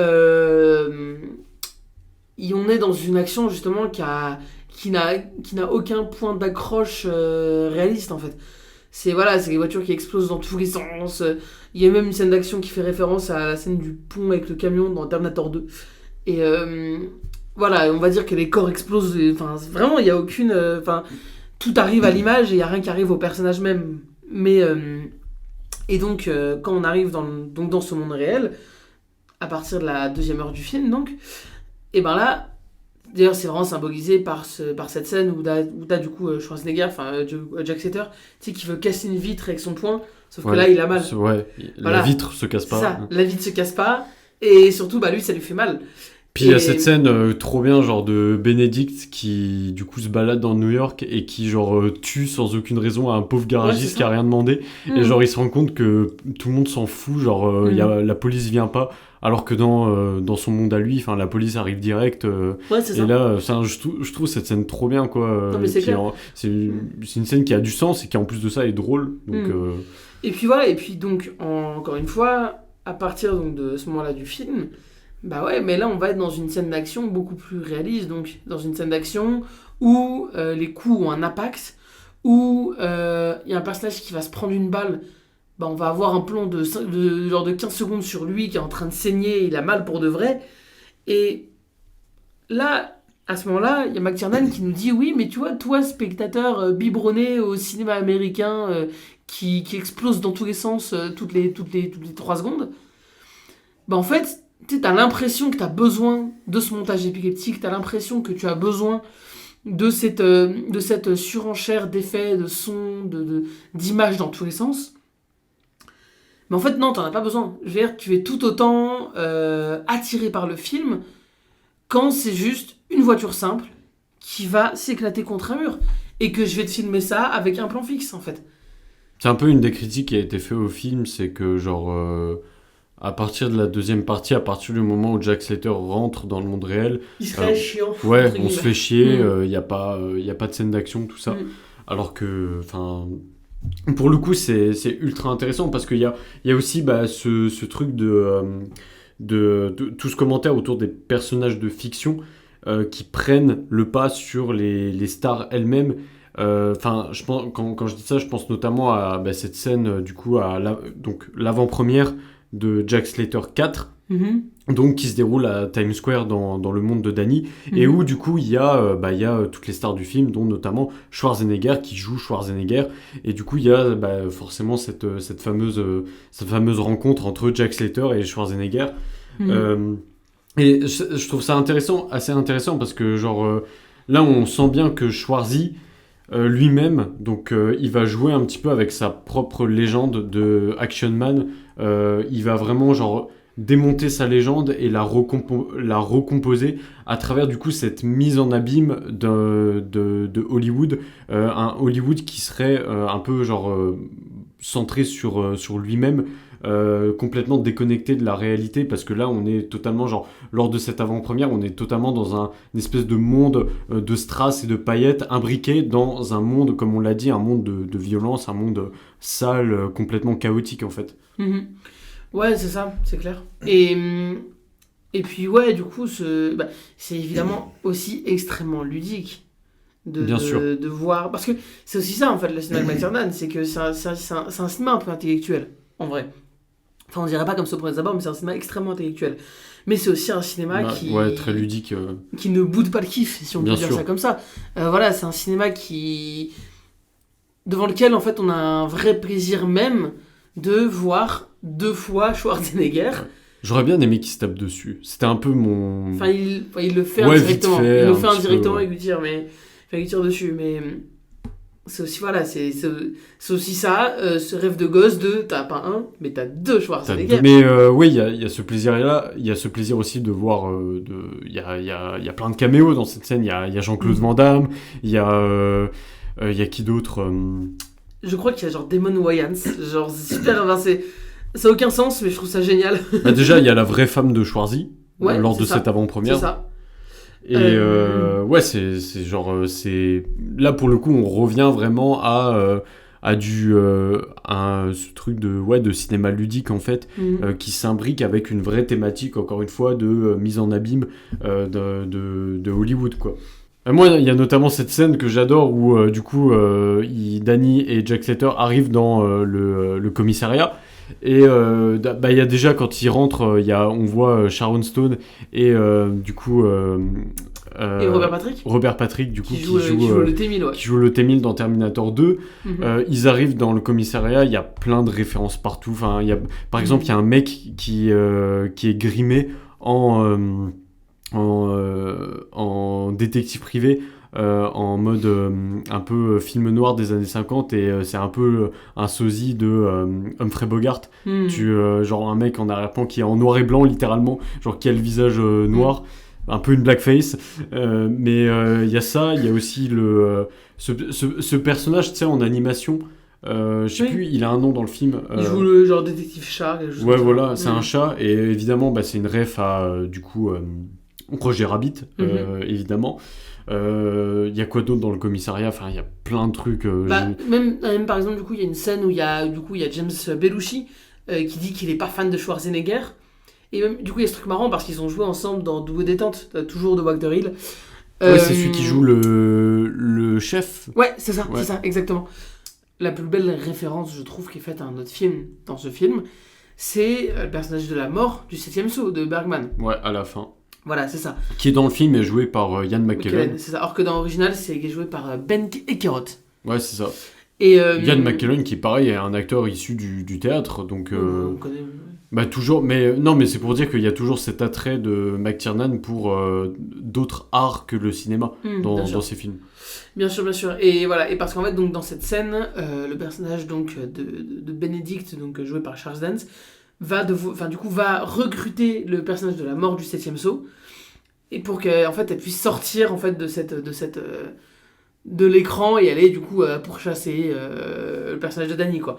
Et du coup, c'est une super référence. Et c'est surtout en fait un hommage au cinéma de Bergman que McTiernan a dû.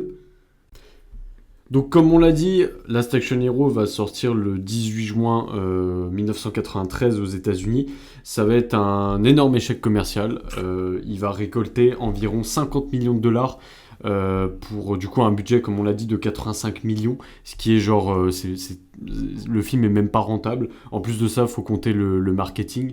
Il réalise quand même de bons scores dans le reste du monde en recueillant en tout 137 millions de dollars. C'est un film qui va plutôt bien marcher en France et même recevoir d'assez bonnes critiques dans les revues de presse cinéma française. Cet échec relatif, notamment aux États-Unis, il s'explique en partie par la sortie une semaine plus tôt de Jurassic Park, qui devient instantanément le plus gros phénomène cinématographique de l'époque. C'est le plus gros succès des années 90, quoi. Qui est un film pas très connu, Jurassic Park. Oui, toi, tu l'aimes moins que Last Action Hero. Je préfère Last Action Hero à Jurassic Park. En vrai, je peux comprendre, ouais. Après, alors, je ne veux pas dire ce que j'ai pas dit, j'aime quand même beaucoup Jurassic Park, j'aime beaucoup sa suite, j'aime beaucoup le 2. Mais... Non, quand même, mon cœur va à Last Action Hero pour cette fois-ci.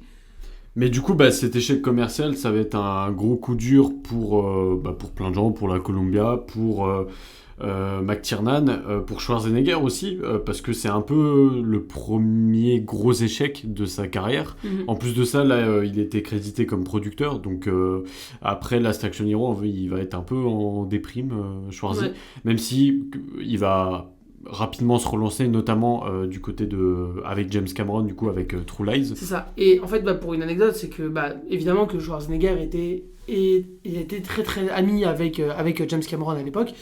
Et en fait, James Cameron lui a dit écoute, j'ai regardé ce petit film pas du tout connu ici aux États-Unis, c'est La Totale de Claude Zidi.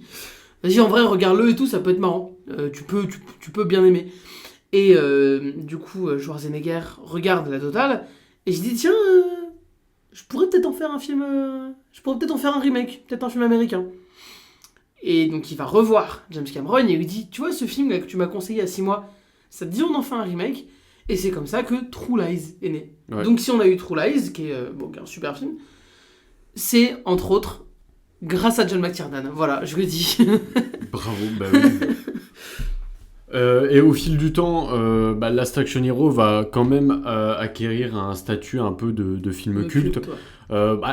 En vrai, cet échec, on peut aussi l'expliquer par le fait que, comme on l'a dit, le méta-cinéma, c'était beaucoup trop en avance sur son temps dans les années 90. Je pense que le public n'était pas prêt à un film comme Last Action Hero. Enfin, le méta-cinéma sous cette forme. Ouais. Parce que même, on avait déjà eu des films comme, je sais pas, comme La Rose pourpre du Caire, juste avant, de Woody Allen, qui est aussi un film purement méta, qui d'ailleurs, c'est le même principe que Last Action Hero, concrètement. Donc, on avait eu, il y a eu tellement de films méta qui étaient déjà sortis avant, juste. Mais on n'appelait pas ça des films méta. C'est ça, voilà. Et sous cette forme-là, en termes de films, et surtout.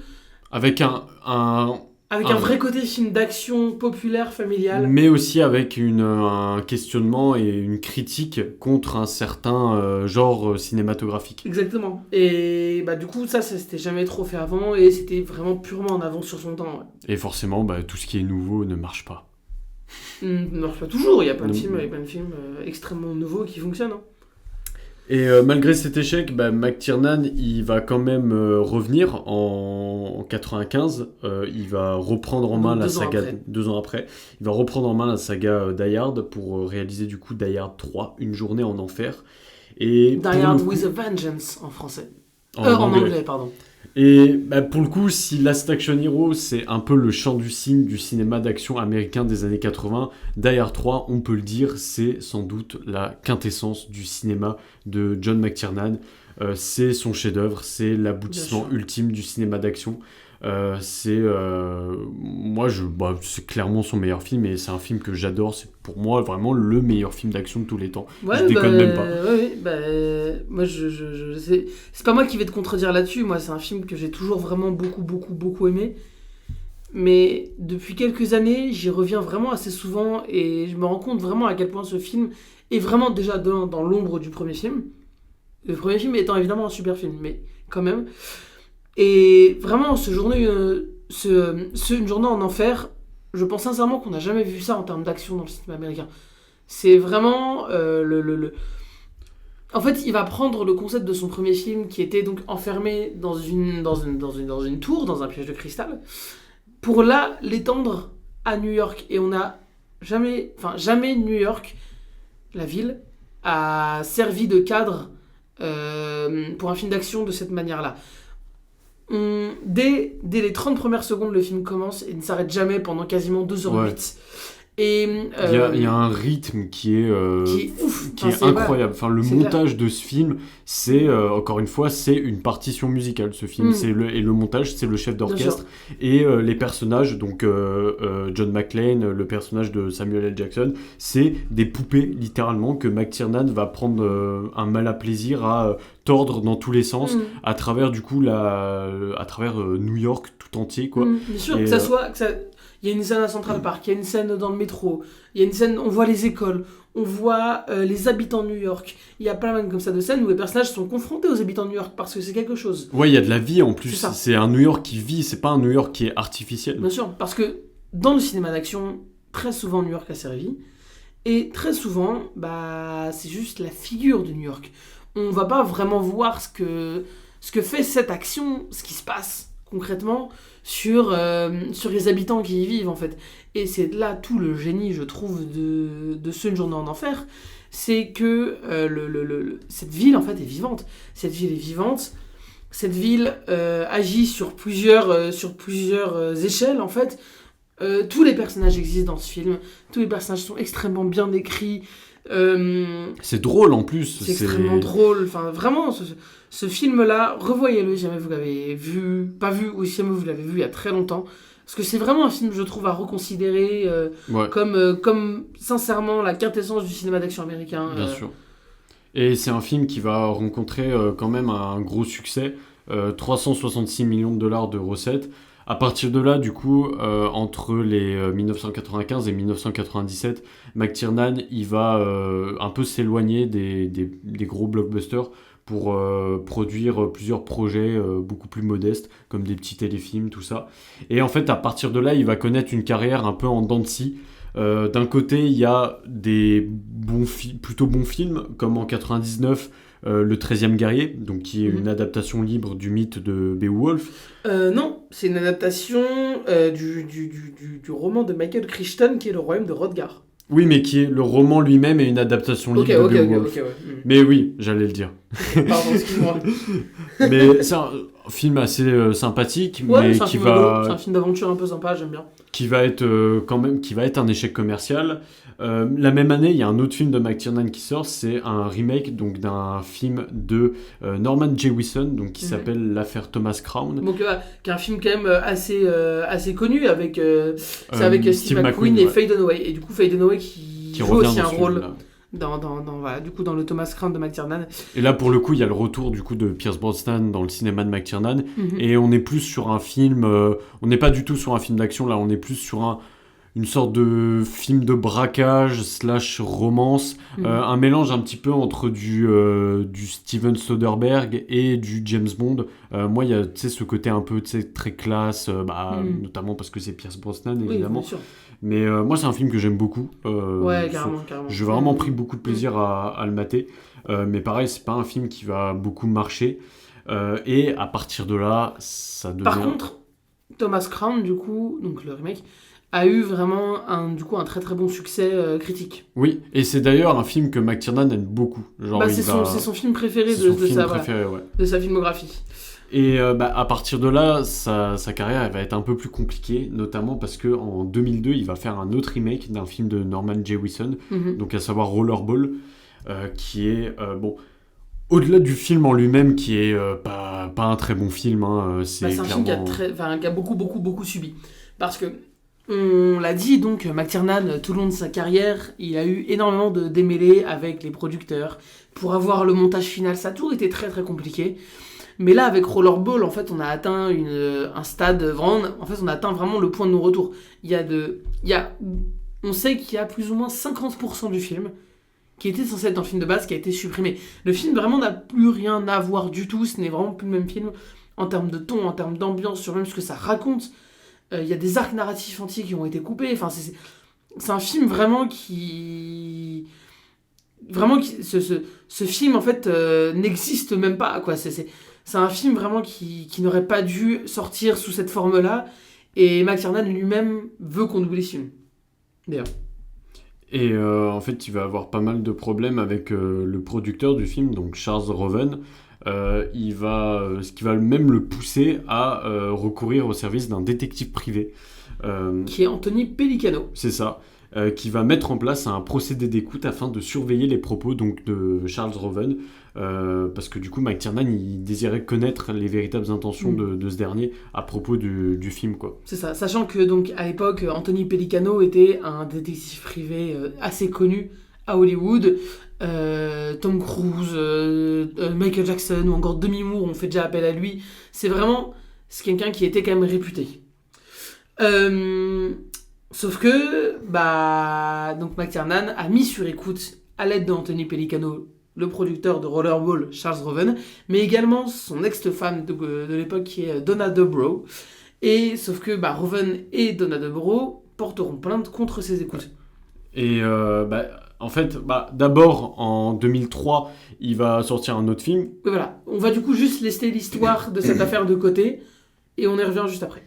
Parce que du coup, 2003, il y a donc son dernier film en date qui sort, donc Basique, qui est une sorte de thriller, film d'enquête, machin, qui se passe dans l'armée avec du coup le duo iconique Samuel L. Jackson, John Travolta. Avec Connie Nielsen aussi. Ouais. Qui est un film, moi, en vrai, complètement anecdotique. C'est pas un très bon film.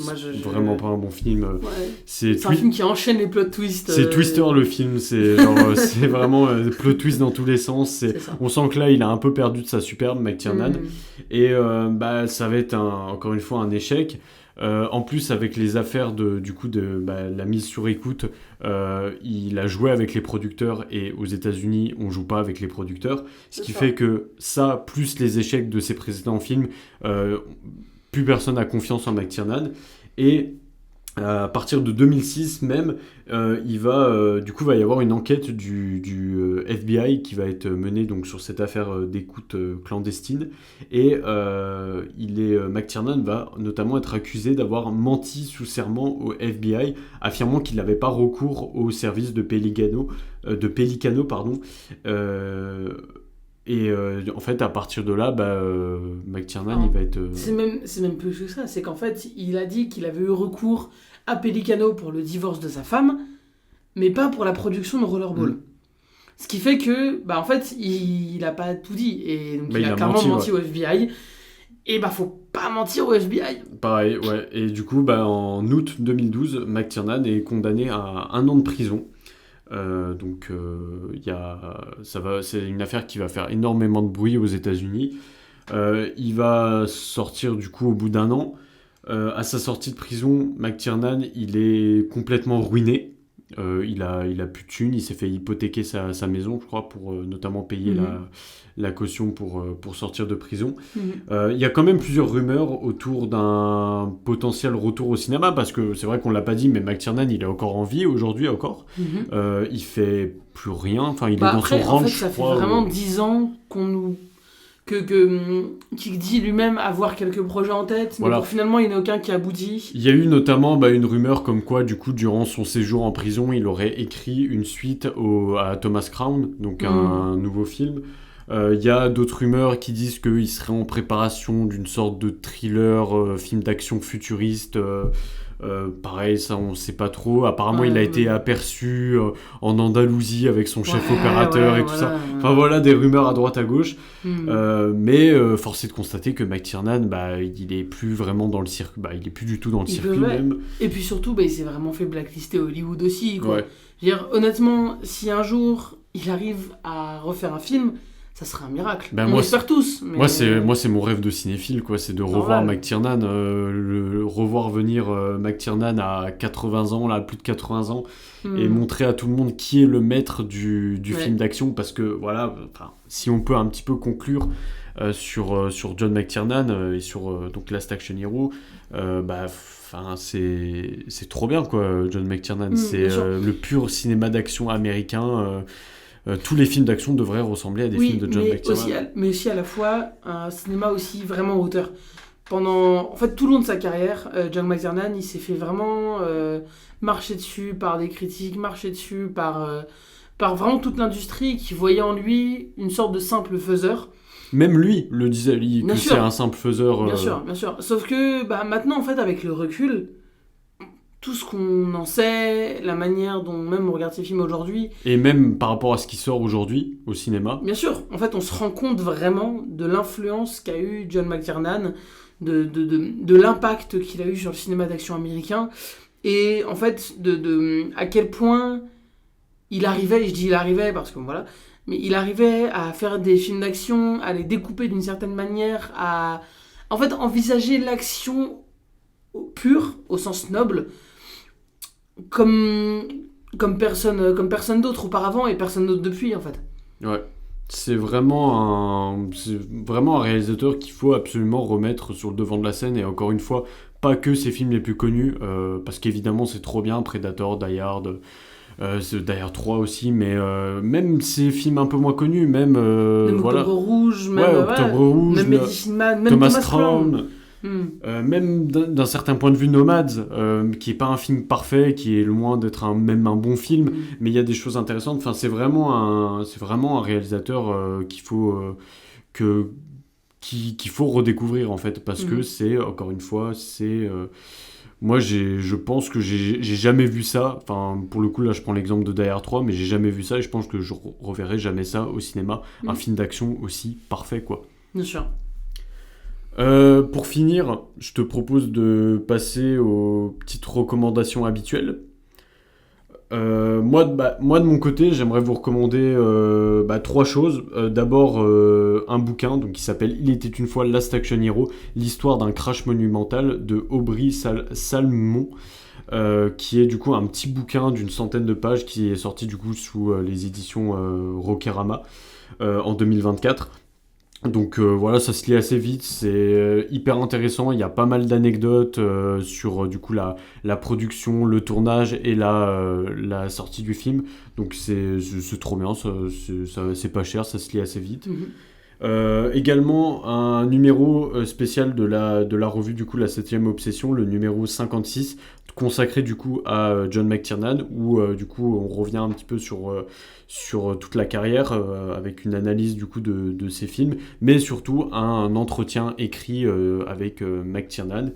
Et enfin, une masterclass que John McTiernan a donnée en 2024 à l'occasion du Festival européen du film fantastique de Strasbourg. Donc, une petite masterclass d'une 50aine de minutes que vous pourrez retrouver gratuitement sur YouTube et puis où il parle un petit peu de sa jeunesse, de ses influences, de quelques anecdotes, tout ça. Non, moi, du coup, je peux vous conseiller la masterclass qu'il a fait à la Cinémathèque française. En Suite 2012 à la... Ouais. Non. Non. Attends. Enfin, non, il y en a eu plusieurs. Il y en a eu une en 2012 et une en 2017. Et du coup, suite à la projection de Thomas Crown, je vous conseille aussi le livre de Claude Meunier, Le cinéma de John McTiernan, qui revient un peu sur toute sa carrière. Et c'est vraiment très très très intéressant. En termes de films, on a du coup un peu parlé de Norman Jewison, mais je vous conseille vraiment de regarder les films de Norman Jewison. Ouais, notamment Rollerball, l'original, donc. Ouais, bien sûr, c'est ça. Mais après, il y en a encore plein d'autres, je trouve, qu'il a fait. Alors, il y a vraiment ce que je considère vraiment comme un chef-d'œuvre absolu, qui a un violon sur le toit, qui est cette comédie musicale complètement hallucinante. Il y a ce film avec ce titre improbable mais génial, qui est Jésus-Christ Superstar. Ou encore il y a Hurricane Carter qui est avec Denzel Washington, ou alors dans la chaleur de la nuit avec Sidney Poitier. Donc vraiment, voilà, juste rapidement, Norman Jewison est vraiment, je trouve, un réalisateur aussi assez sous-estimé qu'il faut vraiment remettre sur un piédestal. Et puis évidemment, tous les films de John McTiernan, Ouais, bien entendu. Bien sûr. Parce que voilà, c'est Sauf intéressant. peut-être Basique. Ouais, Basique et Rollerball, allez, en petite soirée nanar. Rollerball, il faut le voir aussi purement dans un point de vue analytique. Ouais. Même si c'est pas un film si mauvais qu'on veut bien le dire. Mais faut le voir en tant que... faut le voir vraiment sur ce qu'un mauvais montage peut faire à un film. Bien sûr. Et sinon, oui, revoyez Die Hard 1 et 3 de McTiernan, mais aussi le 2 quand même, de Renny Harlin, qui est trop bien. Revoyez Predator 1, revoyez vraiment tout le cinéma de McTiernan. C'est un cinéma assez riche. Et surtout, voyez-le, montrez-le à vos familles, à vos enfants, j'en sais rien, à vos amis. Et faites-vous kiffer et regardez des films. Bien sûr. C'est tout pour cet épisode sur Last Action Hero. Merci Adam. Joyeux Noël, bonne fête. Ouais, on se revoit à la rentrée pour... On se revoit l'année prochaine.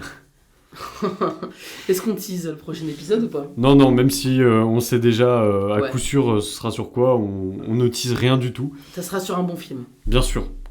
Comme depuis le début de l'année, quoi. Merci à tous de nous avoir écoutés et à bientôt et générique de fin.